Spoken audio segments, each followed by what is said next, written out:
Hey, how's everybody doing today? I hope you all are having a great day. It's Chaplain John here, and just wanted to share some with you, man. I had a great worship this morning and thought that, maybe somebody might be blessed by this. When I grew up in rural Georgia, and we used to have a ball out there, man, in the country. Sports, obviously, but go-karts and dirt bikes and all kind of great things, man. Fishing and camping and swimming. We just had a really good time spending a lot of time in nature. But while we're out there, we started to learn and you get an appreciation for conservation. And one thing that, if you're from the country, you're going to have to learn a lot about conservation because often the land and the animals around you, that's your livelihood. And so if you're a farmer, you've got to protect your crops. Or if you're a farmer, you've got to protect the animals that you raise. And that kind of gets you into hunting. I know that in Georgia, where I'm from, and even down here in Florida, there are two nuisance species. One is invasive rather. One is not so invasive, but it's still a nuisance. Are the coyote and the wild boar. Those are both troublesome species. They cause hundreds of millions of dollars a year in damage to local economies, to farmers, not to mention a danger to small children and pets. And as I learned more about these animals, and as I became more and more convicted on the idea of wanting to help with the control of these animals, I started to get more into hunting and understanding about hunting. So my first gun was actually this Ruger American hunting rifle chambered in a .308 round. The .308 is a great round. It's very accurate. It's very powerful, but it's also very affordable, very inexpensive. This is a great hunting rifle. It's very powerful, very accurate. You see the super long scope. So it's a great hunting rifle. It works by using a bolt to chamber the round once you're ready to load the rifle and you've locked it into place. You then pull the trigger. Your shot is fired. Simple as that, right? Great round for hunting.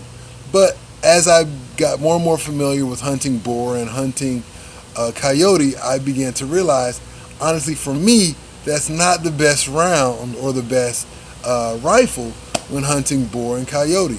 You see, boar and coyote are not very big, and they're pretty fast. They move around a lot. They don't stand still a whole lot. So you've got to be very, very careful to hit your target right where you want to, right when you want to, because if you don't, you're going to lose your target, right? So I began to notice I've got to find another rifle because the Ruger American isn't working for me hunting these animals. Now, if I'm hunting deer, it's the perfect rifle. So now the question is, if the bolt action isn't the greatest rifle for hunting boar and coyote, what is? Well, I then picked up an AR style .308 chambered hunting rifle. Now this worked a lot better. Number one, there's no bolt. It works on a different system. It's a gas system, so it automatically feeds the next round into the chamber instead of using a bolt to do it. Also, where the bolt action rifle has only a 5-round capacity, the AR style has up to a 20-round capacity. So that's much, much better when you either have a fast-moving target or sometimes you have multiple targets. There's times when there's a pack of 7 or 8 coyote right there, and if I can pick off 3 or 4 of them, man, that'll be awesome. And it's not that the Ruger American hunting rifle is a bad rifle. It's a great rifle, one of the best, in fact. And it's not that the AR style is an especially great rifle. What it is just that you have to match your tool to the need.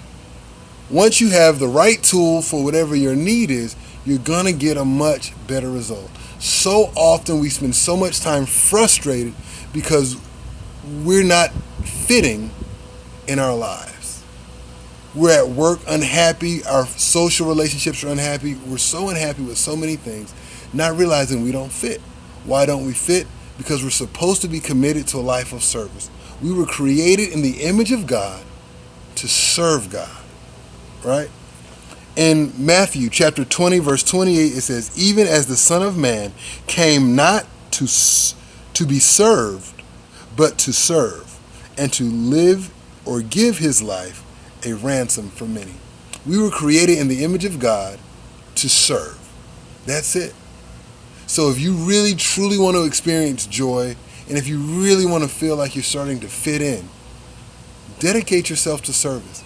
Dedicate your life to giving, to helping, and to leading others. And then I promise you, you'll wake up every day with a renewed sense of joy and a renewed sense of strength that'll carry you through those trying times. Anyways, hope you all have a great day. Hope you're blessed. And I look forward to seeing you on Sabbath. Bye-bye now.